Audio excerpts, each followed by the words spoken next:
आज आपण बनवणार आहोत खानदेशी कढी।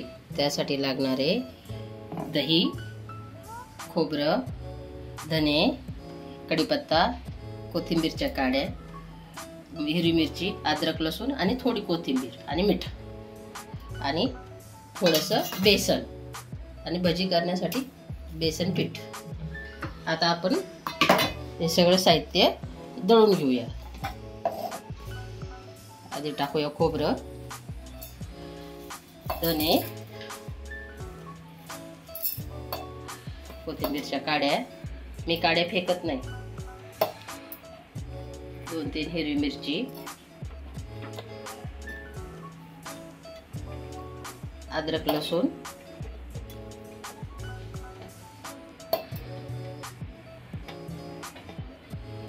आणि मीठ, चवीनुसार मीठ। आता आपण हे दळून घेऊया। थोडं थोडं पाणी टाकून मसाला दळून घेऊया।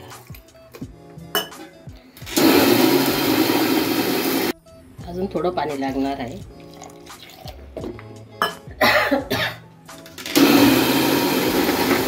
अशा प्रकारे आपला मसाला दळून झाला आहे। आता आपण दळून घेऊया दही आणि थोडंसं बेसन पीठ, 2 चमचे बेसन पीठ।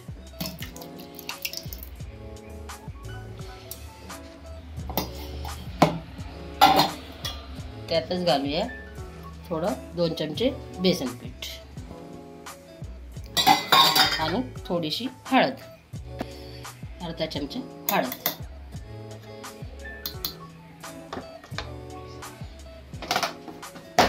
आता आपण हे बी थोडं दळून घेऊया। आता आपण कढई गरम करायला ठेवली। आता आपण फोडणी करूया। आधी घालूया तेल, थोडंसं तेल चांगलं गरम झालं का त्यात घालायची जिरी,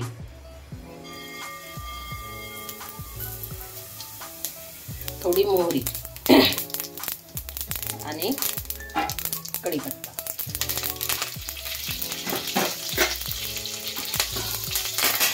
त्यात थोडीशी कोथिंबीर घालायची, खूप छान स्वाद येतो।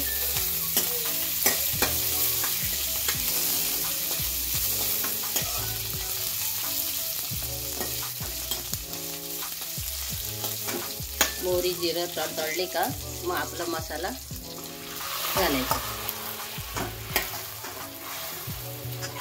मसाला चांगला परतून घ्यायचा। अशा प्रकारे आपला मसाला छानपैकी झालेला आहे। आता आपण घालूया दही आणि बेसन।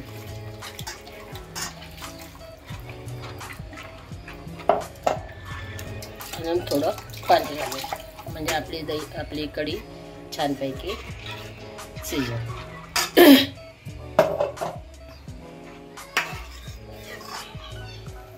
कढी होईस्तोपर्यंत आपण भजीची तयारी करून घेऊया। आपण भजी बनवणार आहोत। त्यासाठी लागणारे थोडी हळद, थोडी जिरे, धने पावडर,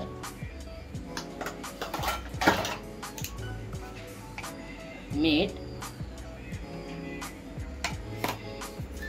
खाण्याचा सोडा चिमूटभर, बस। याला आपण मिक्स करून घेऊया।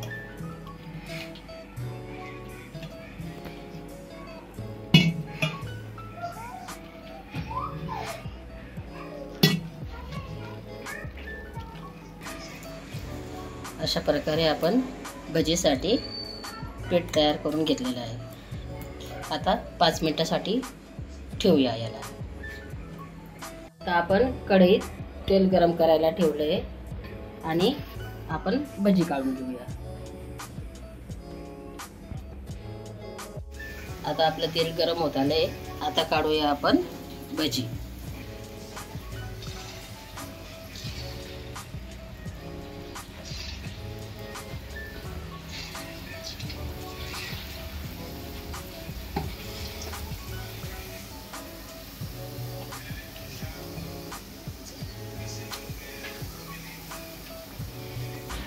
आता आपण कढीला वरून हिंगाचा तडका देणार आहे. हिंग, कस्तुरी मेथी, मिरची आणि तूप.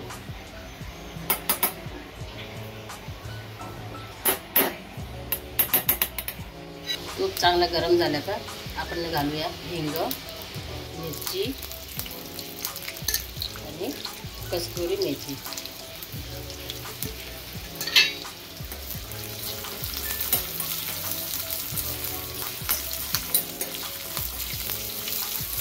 आपण करूया बंद आणि कढीमध्ये घालूया भजी.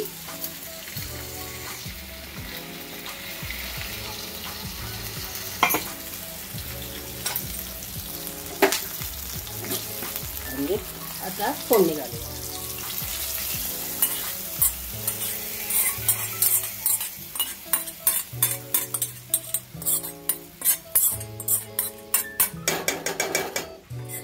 आपली कढी